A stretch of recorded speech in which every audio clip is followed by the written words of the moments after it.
Hi, everybody. Welcome back to another chapter of The Lion, the Witch, and the Wardrobe.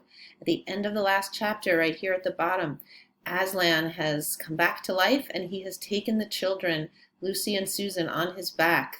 And they are now in front of the witch's castle. So let's see what happens. They're in the courtyard full of statues. Chapter 16, What Happened About the Statues. "What an extraordinary place!" cried Lucy. "All those stone animals, and people too. It's like a museum." "Hush," said Susan. "Aslan's doing something." He was indeed. He had bounded up to the stone lion and breathed on him. Then, without waiting a moment, he whisked round, almost as if he had been a cat chasing its tail, and breathed also on the stone dwarf, which, as you remember, was standing a few feet from the lion with his back to it.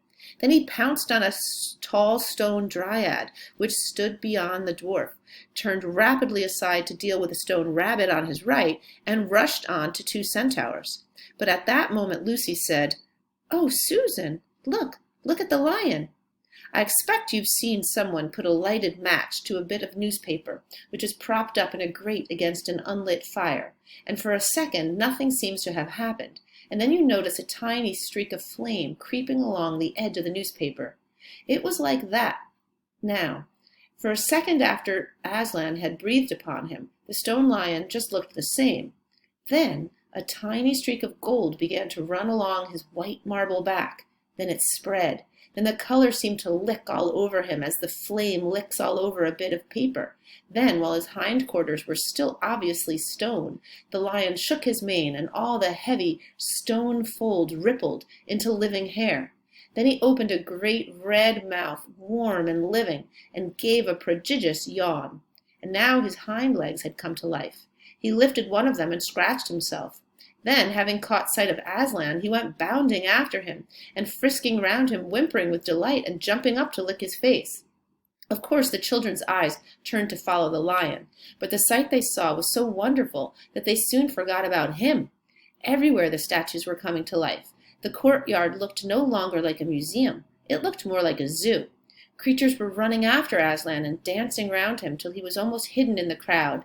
Instead of all that deadly white, the courtyard was now a blaze of colors: glossy chestnut sides of centaurs, indigo horns of unicorns, dazzling plumage of birds, reddy brown of fraxes, dogs and satyrs, yellow stockings and crimson hoods of dwarfs, and the birch girls in silver, and the beech girls in flesh transparent green, and the larch girls in green so bright that it was almost yellow. And instead of the deadly silence, the whole place rang with the sound of happy roarings, brayings, yelpings, barkings, squealings, cooings, neighings, stampings, shouts, hurrahs, songs, and laughter.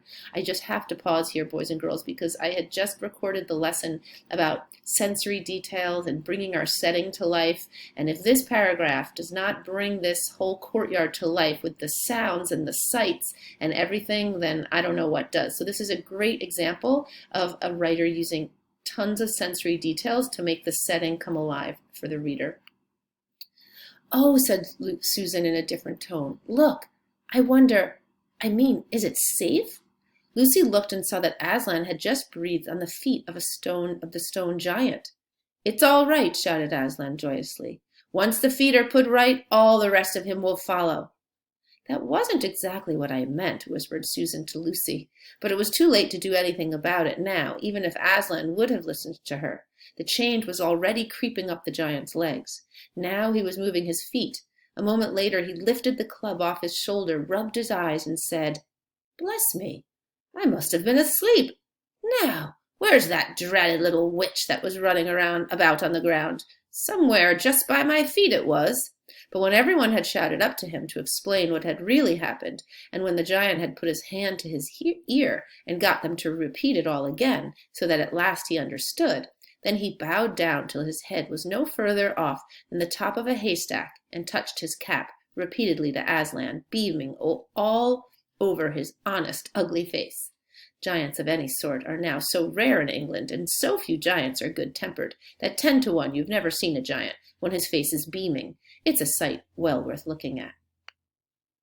"Now for the inside of the house," said Aslan. "Look alive, everyone. Upstairs and downstairs, and in my lady's chamber. Leave no corner unsearched. You never know where some poor prisoner may be concealed. And into the interior they all rushed, and for several minutes the whole of that dark, horrible, fusty old castle echoed with the opening of windows and with everyone's voices crying out at once, "Don't forget the dungeons! Give us a hand with this door. Here's another little winding stair. Oh, I say, here's a poor kangaroo. Call Aslan. Phew! How it smells in here. Look out for trap doors. Up here. There are a whole lot of more on the landing." But the best of all was when Lucy came rushing upstairs, shouting out, "Aslan, Aslan, I've found Mr. Tumnus. Oh, do come quick."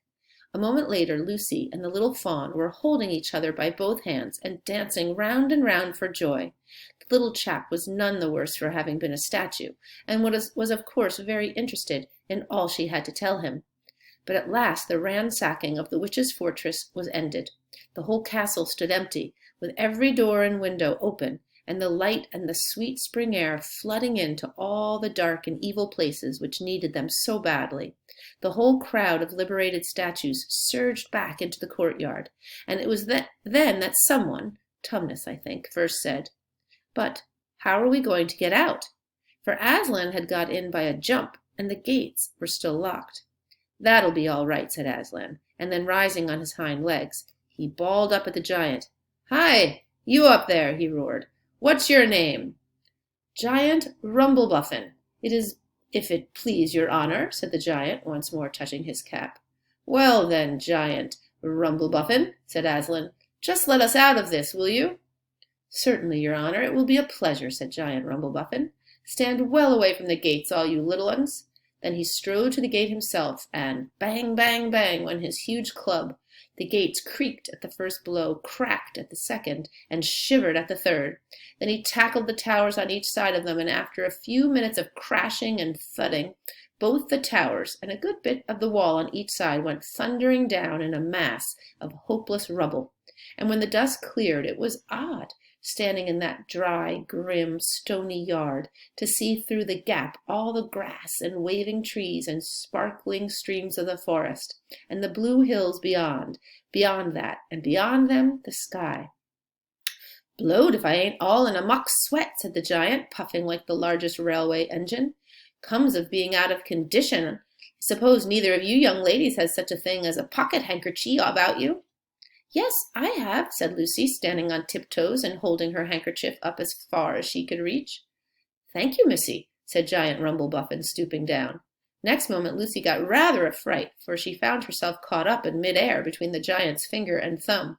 But just as she was getting near his face, he suddenly started and then put her gently back on the ground, muttering, "Bless me, I've picked up the little girl instead.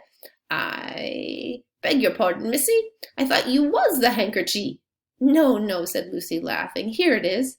This time he managed to get it, but it was only about the same size to him that a saccharin tablet would be to you, like a tiny little pill, so that when she saw him solemnly rubbing it to and fro across his great red face, she said, "I'm afraid it's not much use to you, Mr. Rumblebuffin." "Not at all, not at all," said the giant politely. "Never met a nicer handkerchie.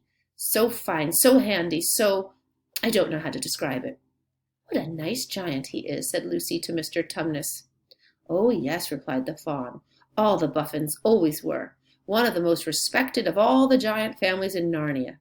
Not very clever, perhaps. I never knew a giant that was. But an old family, with traditions, you know. If he'd been the other sort, she'd never have turned him into stone." At this point Aslan clapped his paws together and called for silence. "Our day's work is not yet over," he said, "and if the witch is to be finally defeated before bedtime, we must find the battle at once." "And join in, I hope, sir," added the largest of centaurs. "Of course," said Aslan. "And now, those who can't keep up, that is, children, dwarfs, and small animals, must ride on the backs of those who can, that is, lions, centaurs, unicorns, horses, giants, and eagles. Those who are good with their noses must come in the front with us lions to smell out where the battle is. Look lively and sort yourselves." And with a great deal of bustle and cheering they did. The most pleased of the lot was the other lion, who kept running about everywhere, pretending to be very busy, but really in order to say to everyone he met, "Did you hear what he said? Us lions! That means him and me. Us lions. That's what I like about Aslan. No side, no standoffish. Us lions. That meant him and me. At least he went on saying this till Aslan had loaded him up with 3 dwarfs, 1 dryad, 2 rabbits, and a hedgehog. That steadied him a bit. When all were ready, it was a big sheepdog who actually helped Aslan most in getting them sorted into their proper order. They set out through the gap in the castle wall. At first the lions and dogs went nosing about in all directions. But then suddenly one great hound picked up the scent and gave a bay. There was no time lost after that. Soon all the dogs and lions and wolves and other hunting animals were going at full speed with their noses to the ground, and all the others, streaked out for about half a mile behind them, were following as fast as they could. The noise was like an English fox hunt, only better because every now and then with the music of the hounds was mixed the roar of the other lion and sometimes the far deeper and more awful roar of Aslan himself. Faster and faster they went as the scent became easier and easier to follow.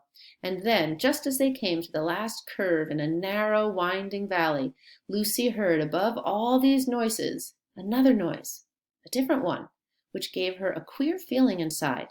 It was a noise of shouts and shrieks and of the clashing of metal against metal. Then they came out of the narrow valley, and at once she saw the reason.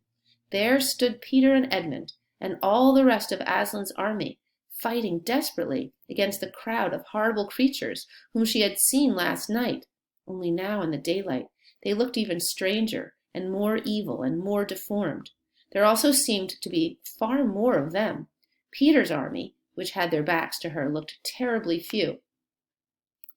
And there were statues dotted all over the battlefield, so apparently the witch had been using her wand. But she did not seem to be using it now. She was fighting with her stone knife. It was Peter she was fighting, both of them going at it so hard that Lucy could hardly make out what was happening. She only saw the stone knife and Peter's sword flashing so quickly that they looked like 3 knives and 3 swords. That pair were in the center. On each side the line stretched out. Horrible things were happening wherever she looked. "Off my back, children," shouted Aslan, and they both tumbled off. Then, with a roar that shook all Narnia from the western lamp-post to the shores of the eastern sea, the great beast flung himself upon the White Witch.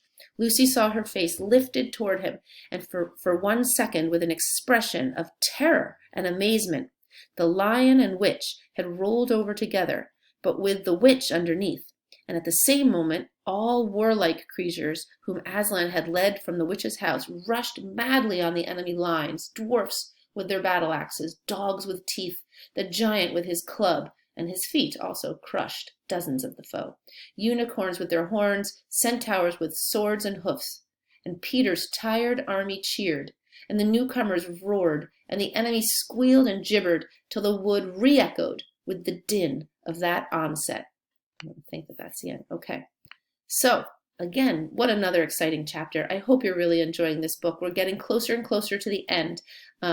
So a nice battle scene maybe just happened, and maybe there's more battles to come. Come back tomorrow for another chapter of The Lion, the Witch, and the Wardrobe. Have a great day, everybody.